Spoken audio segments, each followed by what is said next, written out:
Greetings, good afternoon, wherever you are. It might be a different time. Um, Welcome to Tea and Talk with Jessica and Shirona. And Coming at you live from his coming, bathrobe. yes, because I wanted to be very relaxed for this tea thing. When my neighbor comes in, I always greet him with this bathrobe, and he loves it. I think. I don't know. Maybe he's disturbed. And also, I have a new style to my beard. It's called the Afro beard. Yes, and You got to go up close so they can see. This is pretty phenomenal. this is the phenomenal See that? beard. Yes. And, Ultimate Afro beard. yes. So today we are having two different kind of teas because sarsaparas may be very nutritious. You mean Sarsaparas. sassafras? Something like that. He likes to call sassafras sasparagus. Sarsaparas, so it's the same thing. Which was introduced to us by Jimmy Bugert. If you are listening to it, Jimmy, I'm sorry, I'm not having it. I'm having ginseng tea with a tid of honey. Tid, what's that word? Tidbit. Tidbit of honey, and ginseng is good for your vitality. That's right. Good for the vitality. And I discovered that with my sassafras tea this week, you may recall that previous weeks we had sassafras too. But if you boil it kind of a long while, it gets this pinkish color. So it's really pretty. And it's a really light flavor, and you may have a sassafras tree in your backyard. The way that you can tell is there's 3 different kinds of leaves on it. There's a leaf with 3 different fingers on it. There's a leaf with 2 fingers on that leaf, and then a leaf with just, one. It's like 1 finger. So anyway. So ginseng, talking about vitality, one of the advice that was given to me by several people who knows about nutrition, this is not just a vitality. If you are getting a cough, if you are catching a cold, ginseng is very good for you because it improves, I believe, the blood circulation or something like that. So it's helps. So I suggest during the winter, it's very cold in Indiana right now. It's like about 30 degrees. Having a ginseng tea might be helpful to you. So last week we had Patrick Ayala on the show, and he spoke about balance. Basically, the sort of quote that he mentioned was, "Truth fears no question," and by questioning those things that we believe and those actions that we take in life, we're able to arrive at some kind of a balance, which really frees us to experience more happiness, more peace, and more of everything that we really want in life. Last night, the air here in this house, well, we thought the furnace went bad, okay? So we were kind of a little bit freaking out because, not freaking out, but just kind of like, okay, we may have to spend a night in the cold. I don't know how cold it will get. It's supposed to get to 30s tonight. So, we thought we might have to bundle up in bed. And upstairs is Shirona's son Zen, who is sick. And with this prospect of maybe having to go to bed in, shivering with a bunch of blankets, I thought how, there's the contrast of cold and hot, and how when we are cold, we appreciate so much the fact that we have heat in our house, or a hot shower, or even summer. And that's the beautiful part about the 4 seasons, is that whatever season comes, in a sense, you're kind of ready for it, and you kind of appreciate it because you've experienced something that's the opposite. So this is the same kind of concept that I've been reading about in a book that's talking about how to manifest what you want out of your life, okay? So it's the stuff of miracles. And it talks about the very basis of that which produces miracles in a person's life. And one of the things that is repeated throughout the book is this idea of being able to hold opposites in your hand and find a way to integrate them so that you rise above them. And so a good example of this is love. What is the opposite of love to most people, just off the top of their head? Shirona? I don't know. To me, the opposite of love is fear. That's what I would kind of say too. But typically, if you think about love as being a welcoming presence, the unwelcoming presence would be something like fear or hate. Now, if you think about it, so let's talk about integrating for a moment love and hate. How do you integrate love and hate to produce miraculous results in your life, okay? So, what is something that appears like hate but is actually love? What is something that appears mean or hateful but is actually love? I have no idea. It's very rare that I get stuck with a topic, but so something that like you might look at it or somebody else might look at it superficially and think, wow, that's kind of mean or cold, but in reality it's you're loving the person. Well, part of the reason is like tough love. You know, sometimes my son wants me to do something and then I will do it, and if I actually like see this Friday he really want to go to trunk or treat, and he was kind of getting like sick, so I did not practice tough love and say like, Zen, you can't go to trunk or treating, you're not feeling good, let's go home, relax, and drink a lot of water and be prepared. So what ended up happening was like he went there in the soggy weather, right? And he had a hot chocolate so that the immune system would go down, right? With the sugar. With the sugar. So next day, he missed his best friend Kira's party that he has been anticipating for a long time, and he was like so thinking about this party, and they were planning this for a long time, so he missed out on that. And then we went out to eat yesterday, and he didn't want to eat any of his food, which he normally would have gobbled down. Yes, and because he was feeling sick. Yes, he would never turn down a cheese quesadilla and salsa and chips. So unfortunately, he was like, I'm not hungry, right?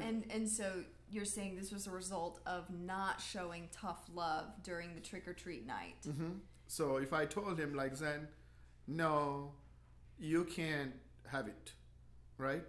Then it would have been... it would have seemed mean mm-hmm.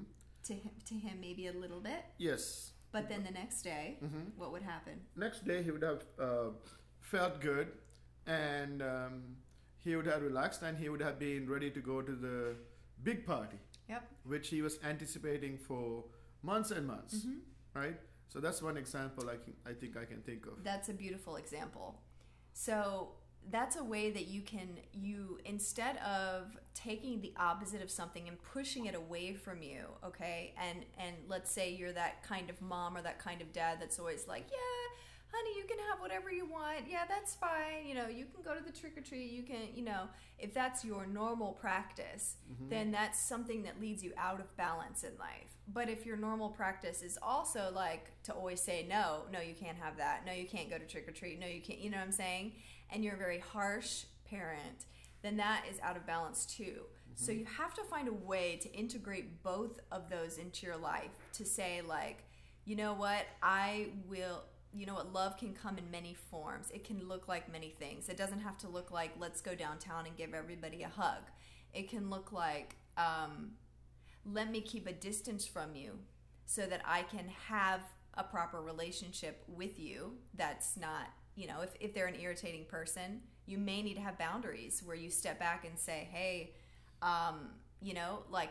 I need to be able to love you, but I can't love you when I get close to you because I get irritated about everything having to do with you. If I take a step back, I can see the positive things and I can flow with that, and we have a great relationship. So sometimes love does not have to equal closeness, and it does not have to look a certain way. Sometimes tough love is the way that you exhibit a great amount of love. So this book basically says that is the stuff of miracles in our life, is being able to integrate the two and sort of transcend both of them. So it's not this, it's not that, it just is. And also, while we're having tea and talk, I just want to let you guys know, drink a lot of water during the winter. That's the lesson of our week. Lesson of our week. Because I am suffering right now, because I have not been drinking a lot of water or tea or anything fluids when it was warmer. So now all of a sudden it got cold and the air is dry all over, especially inside. So my beard, my face, my nose, everything is itching because it's drying up. Okay. So drink a lot of water. PSA, okay, break for a PSA. Drink a lot of water. yeah, drink even more water. Yep. Because no matter how much water I believe that you think you can drink more. Yep. And you're not going to get drowned. It'll be okay. Just, it's important to get your daily intake of water, because I think people underestimate so much. There are several things that in our lives, I believe, that we really have to balance. Water, the air that we breathe, and the rest that we get at night, the sleep, right? So these things, a lot of the times, the only thing that we focus is food. We got to eat healthy and that kind of stuff. You might be eating the healthiest stuff, but if you're not drinking plenty of water and getting your rest, right? Sleep, and then, just keeping a balance in life between those things. Yes. Talking about balance. Because like a lot of the times, like I see people, they drink so little water, and in my opinion, drinking soda is not drinking water. I think it's important to remember that there's things that give us energy and life force, and then there's things that take away our energy and take away our life force. So I'm always interested in the possibilities of humankind and what kind of joy we can uncover in life. But whenever your energy is depleted, you will lose some of that. It's very directly related, even though it doesn't seem like it. If you feel like you can't get up to do your dishes, or you can't get up to wash your clothes, you can't get up to exercise, then it's going to create more and more depression in your life. So drinking a lot of water and staying rested up is something that is very critical for your spiritual life as well as your physical life.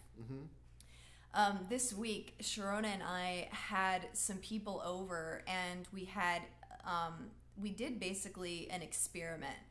And it was based on what I was reading that I was sharing with you from my book about how to manifest miracles into your life. Basically, how to have the kind of life that you want. And it made me think about, okay, if she was saying, or the author was saying, if you're able to take these things that are two opposites and integrate them together and transcend them, then there's some kind of real power there. And it made me think about the fact that, a lot of times with ourselves, there's things about our own selves that we reject. Okay, so let's say that we tend to get angry very quickly, or lose our cool, our temper really quickly, okay? That might be something that we reject about ourselves, and we think, oh, it's icky, it's yucky, I hate it when I do that, and then we get depressed or shameful after we do it, and that doesn't help anything either, right? And then the relationship is strained and everything.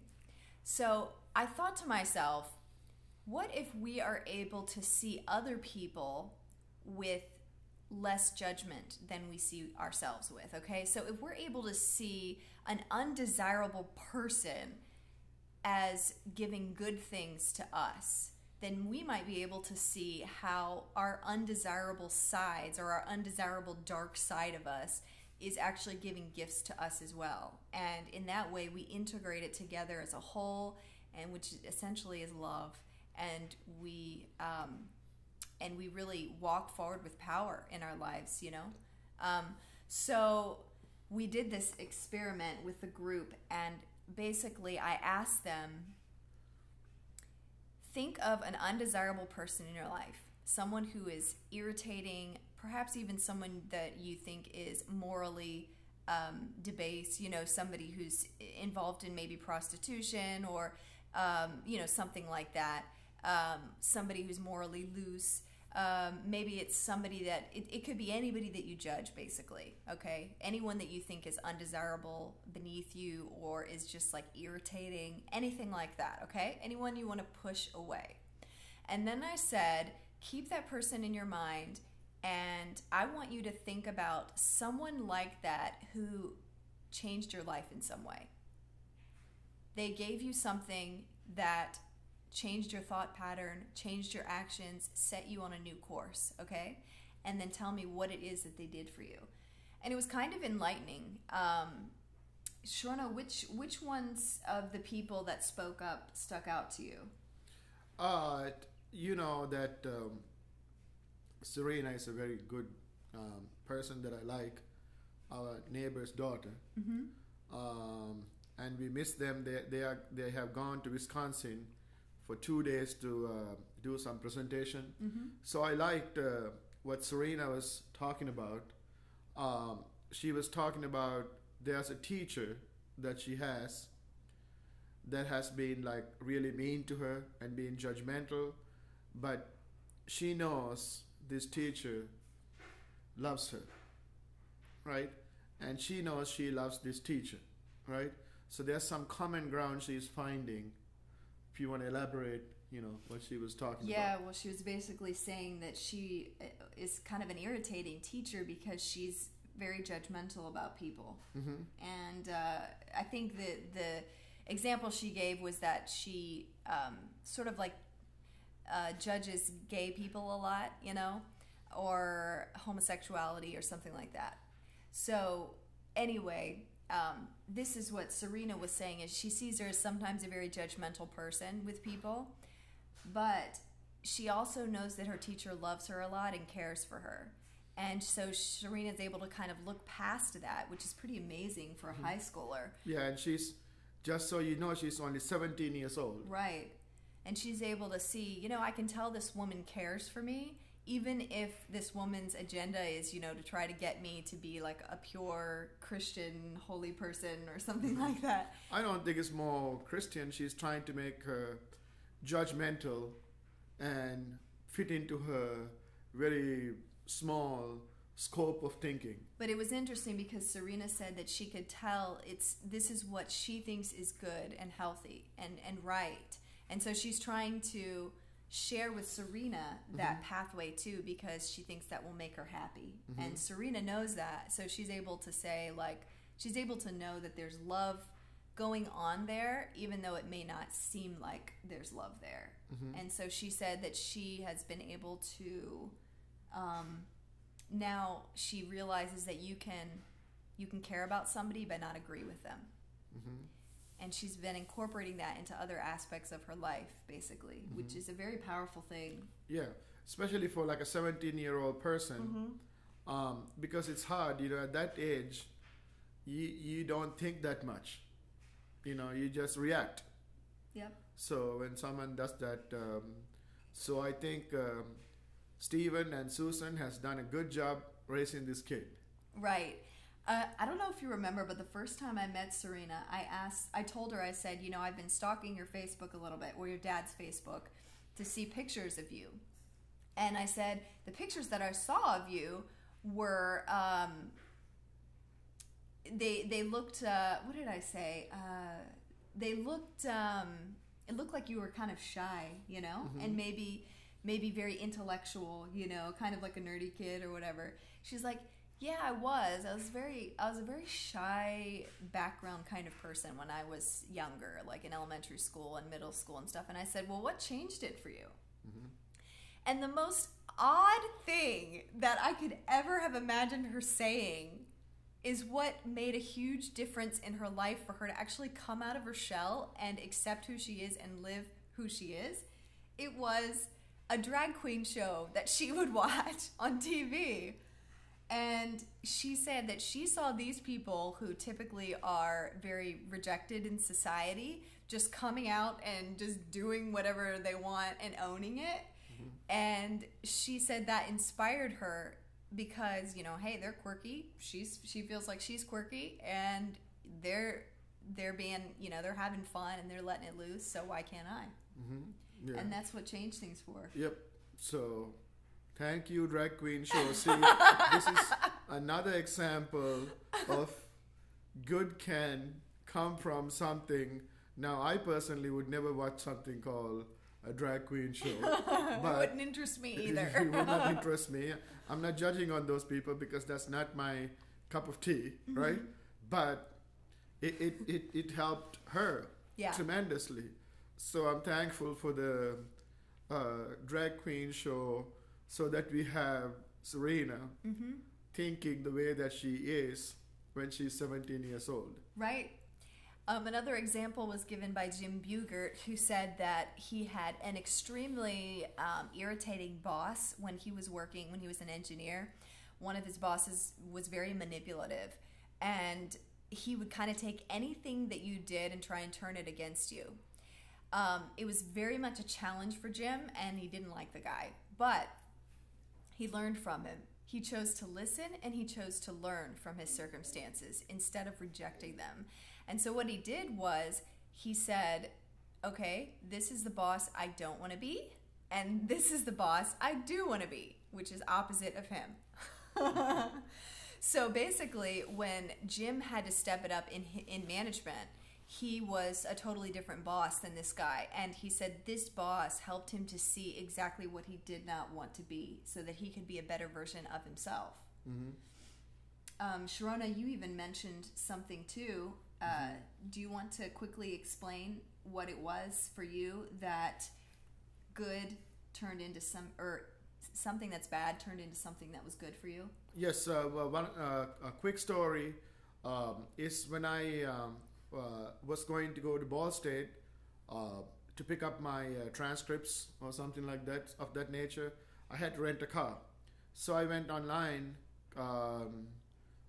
because those days I would have like a really crappy car, and then if I want to go someplace, I would rent a car. So I would rent this car, I believe online, or making a phone call, and then reserve the car, and then I went to pick up the car.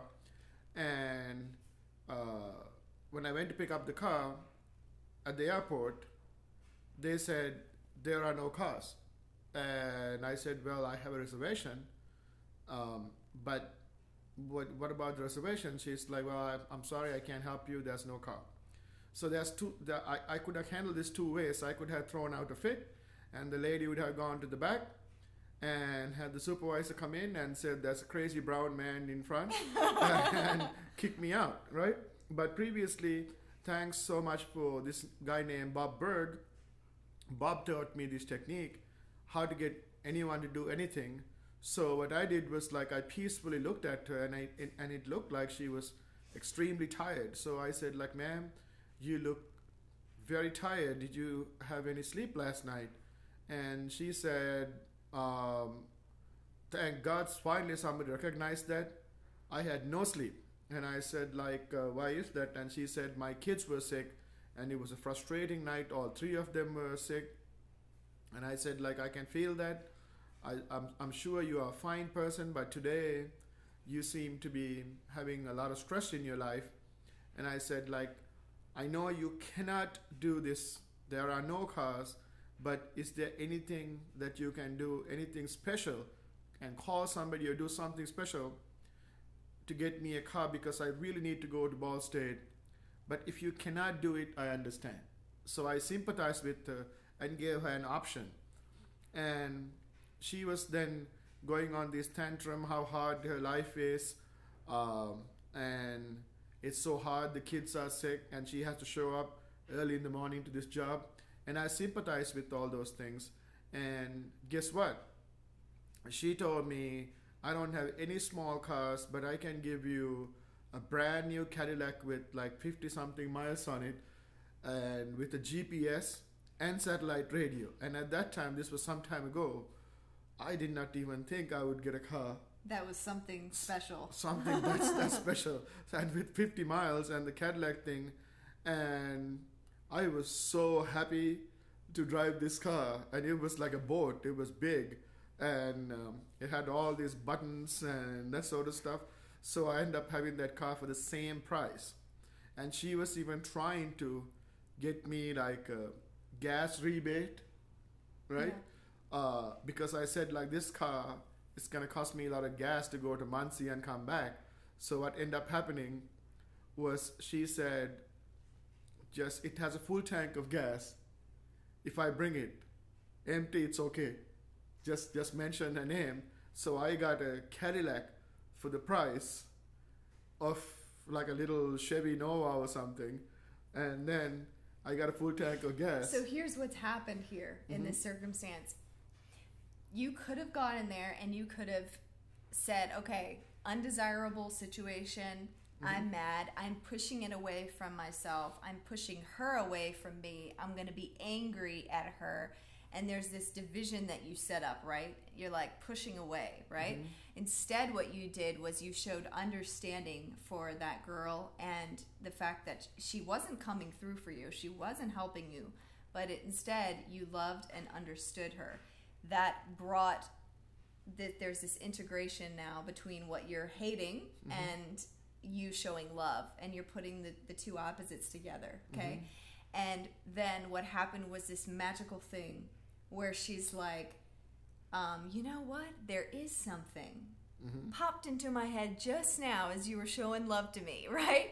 There's a car that we can give you, and she might not have been willing to give to anybody else, but to you, since you showed that love and that understanding, you get better than what you should have gotten because of that situation. Yeah, so instead of getting, it may not mean a lot to you guys, but at that time it was meant a lot for me.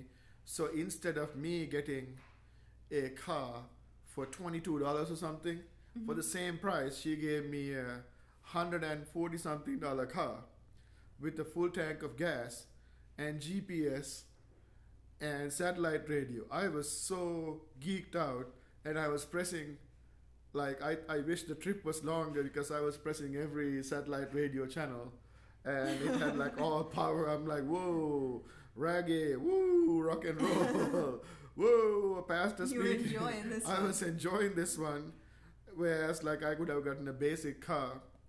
And what is it that you learned from this situation? My explanation is like sometimes just being a little bit patient and assessing the situation, you can get even more than what you get. Now, if I threw a tantrum, at best, she would have given me the car that I ordered. That would have been a crappy car, right? And I would not even have noticed it. I would have believed that's what I deserve and that's what I paid for. And I got my blood level up, blood pressure level up. She's mad. It happened. And for the whole day, she would have been mad. Right. That brown man got his wish. Right? But at the worst case, I would not have gotten any car.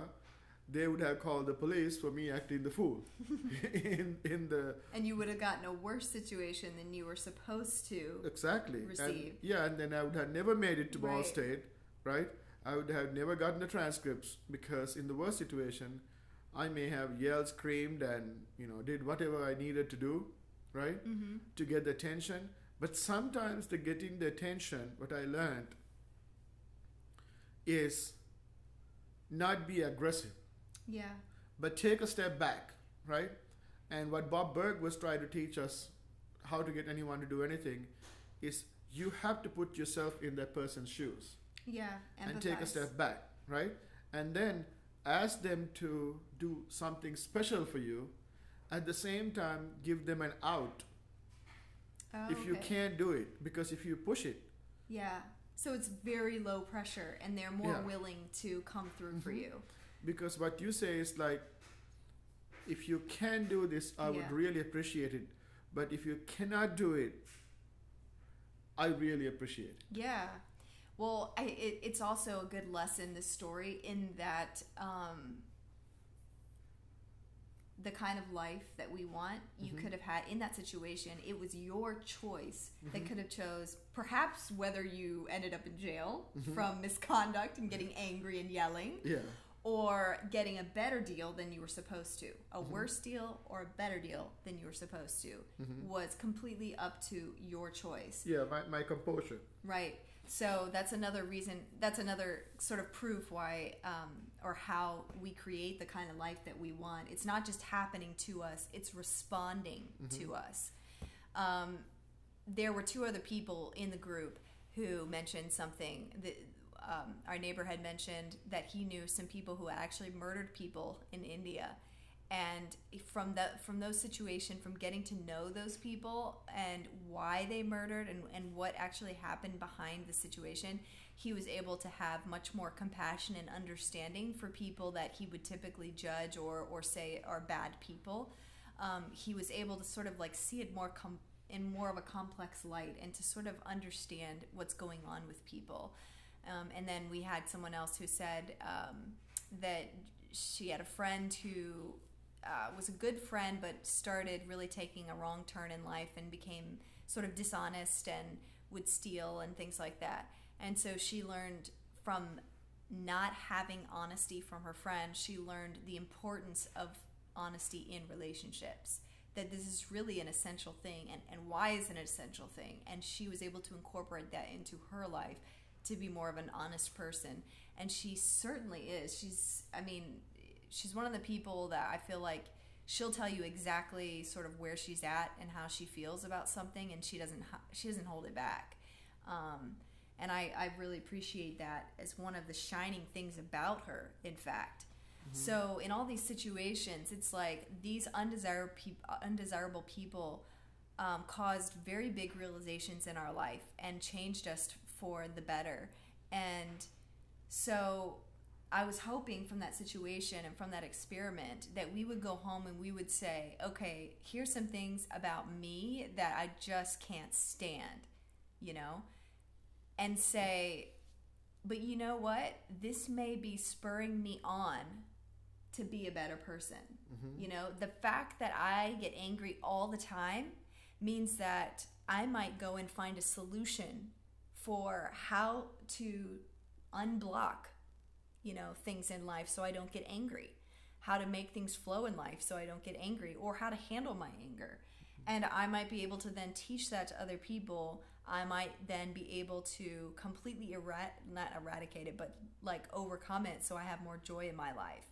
Whereas if anger, blowing up was not a big problem in my life and I didn't tend to get angry that much, then I would always deal with some level of anger because I never really tried to overcome it.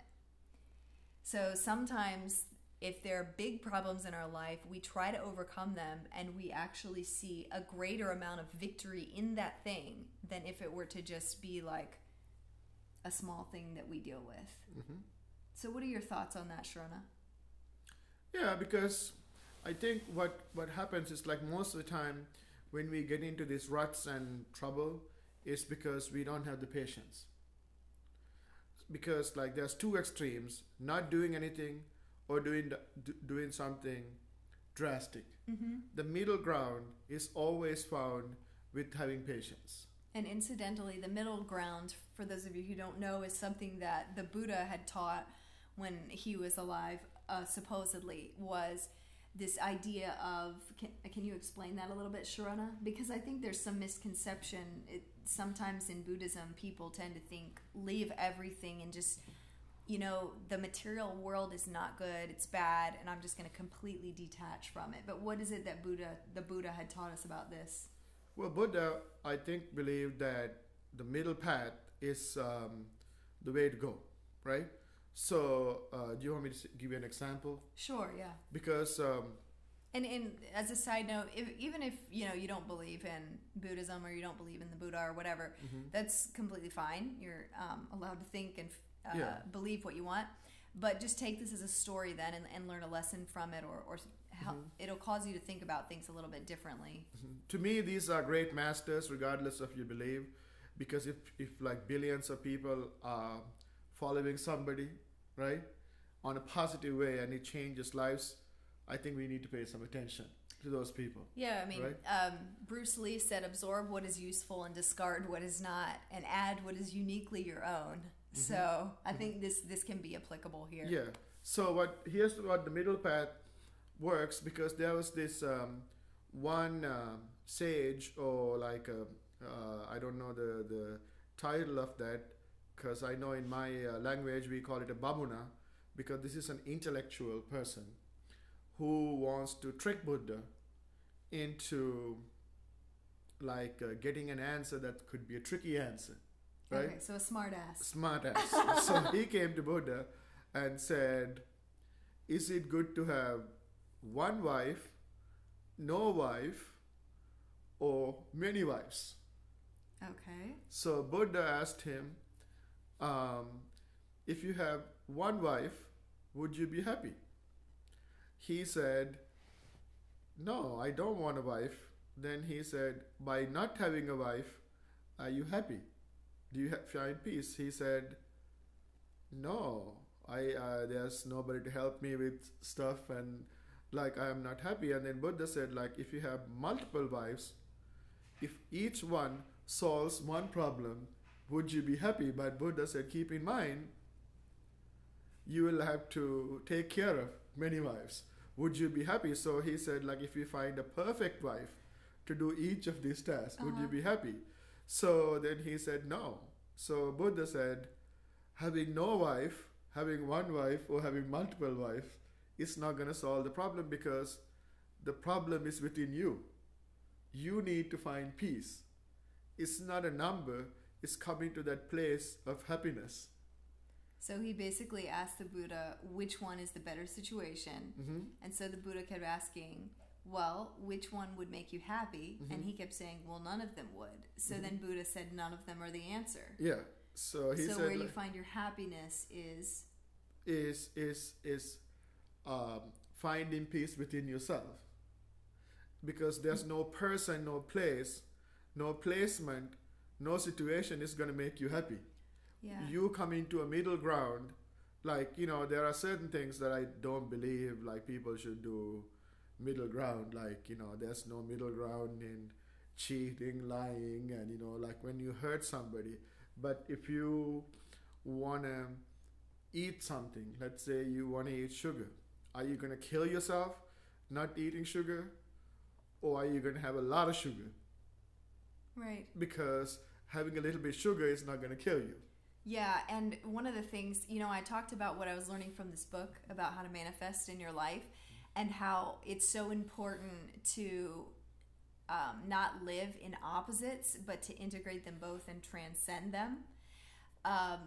But the idea here is that a lot of times in our lives, and this is what's explained in the book, we swing like a pendulum. And if any of you have heard the podcast that I did with Jason Minnick and Shirona called Step Your Way to Fit, Jason Minnick talks about this, how a lot of times in our life we swing from side to side.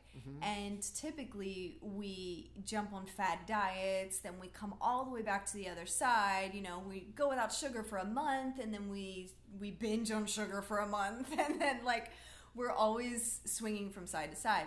But the magic is in is not swinging from side to side, right? And not jumping from extreme to extreme, but learning to live in that little middle area there, which Shirona talks about as possible through nanotransformation, which you say is like small steps towards a celebrated guilt-free life, right? You celebrate each of these small steps forward, and you don't guilt yourself when you don't accomplish them.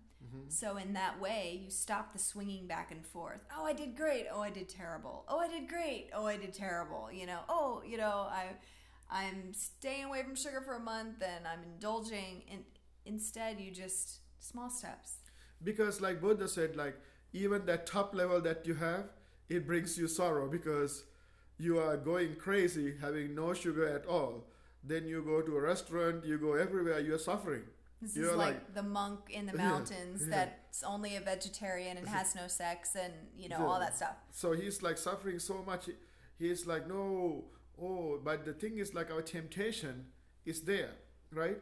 But on the other hand, you eat like a fool and get fat and like sick and all kinds of stuff. On the middle, what if you can come and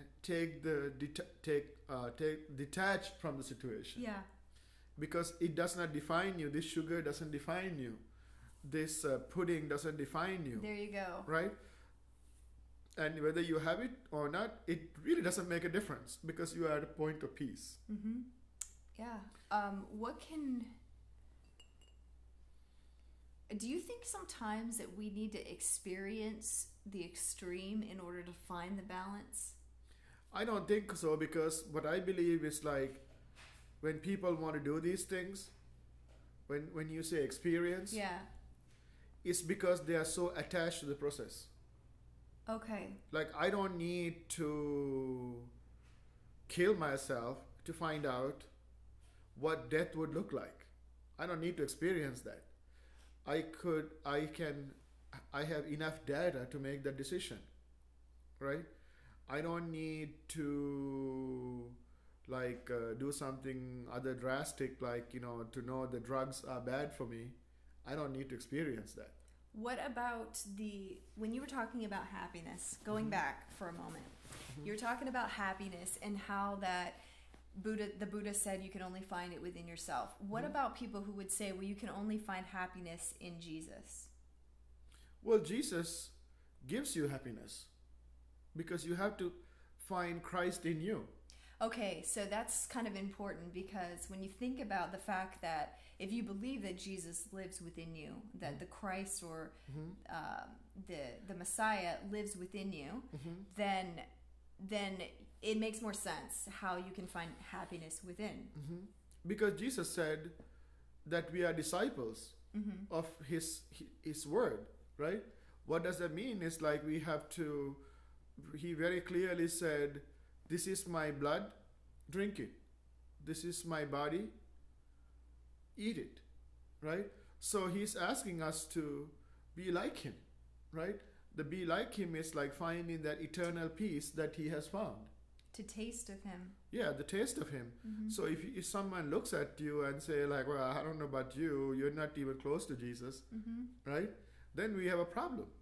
Yeah. Because like what he's like, I can say like I'm a follower of Jesus, and the moment that someone cuts in front of me in the parking garage, I start yelling and screaming and jumping up and down, right? That's not being a follower of Christ. Right, and I think basically the point that you're getting at is there's outside circumstances which will always fluctuate and which will never be able to make us happy. So the wives in the Buddha story and in your parking lot story, the situation that caused you to be angry or at unrest, okay? So if the outside circumstances will never make us happy, it's the inside that if it always remains the same and always remains strong, then let the situation happen as it will. You are grounded. Yes, because Jesus even said like he would meet a fisherman. It made no sense. He would say like, leave everything and come with me. There's a tax collector. He says like, leave everything and come with me. Right. And he says, hate your mother and hate your father. Right. So he's not saying like, be mean to your parents. He's saying, let go of that attachment. Yeah. And be yourself and receive God within yourself. It's in my opinion, right? Some theologians might disagree with me, but to have the God within yourself, your heart. I think if we say that we believe that God is within us and Jesus lives within us, then we have to live like that. But I think a lot of times we don't know what that looks like. But it certainly does not look like, okay, the world is ending and the world was so much better years ago and it's getting worse and worse now and I'm really afraid for where our country's going and blah, blah, blah. It doesn't look like fear. It looks like all these things can be happening, but I have a trust and I have a faith. Yeah, because for me, my I'm grounded. faith is in Christ. So I know whatever happens, right? It will be solved, Mm-hmm. right? So that's why I'm not worried about it. But sometimes I'm human. I'm a little bit upset, but that's all I can do. Well, hopefully that this was a little bit helpful for to you today, and I enjoyed talking with you today, Shirona, on this issue of finding a balance and walking the middle path. In your life this week, if you are tempted to sort of like swing to like the opposite extremes of things, what I want you to do is just stop and take a step back, like Shirona was saying, and observe the situation. See exactly what's going on in the situation, okay? And then think about it. Try to understand what's going on. This is a practice that leads you to greater and greater freedom in your life. And it leads to greater and greater happiness and greater joy because of that freedom. So truth fears no question. And don't be afraid of the questions and don't let anybody else make you feel guilty about that. I've had so many people in my life that I've taken some paths that were kind of strange. At one point, I even dropped out of church. You know, when I was a Christian, you know, but I dropped out of church because I had felt as though there were things that were really frustrating me, and every time I went to church, I was frustrated. So I had to take some distance from it to be able to observe it and to understand what was going on. Okay, and some people made me feel guilty for that, like the elders' wives and stuff like that would make me feel like, you know, this is a very dangerous thing for you to do. But I am here telling you today that led me to a greater truth and a greater understanding that grounded me in my faith. Okay, so if there's ever anything that you need to do that other people question, if you need to do it to find out what is the path for you, okay? And make it your own. That's the advice that I would give for you today. And good luck. Cheers as you clear the noise to walk in power. If you want to look at any of our podcasts that we've done, like for instance, Jason Minnick's podcast with Shirona on Step Your Way to Fit, you can go to clearthenoise.org/tea and talks. And a lot more of my podcasts can be found on Spreaker. If you go to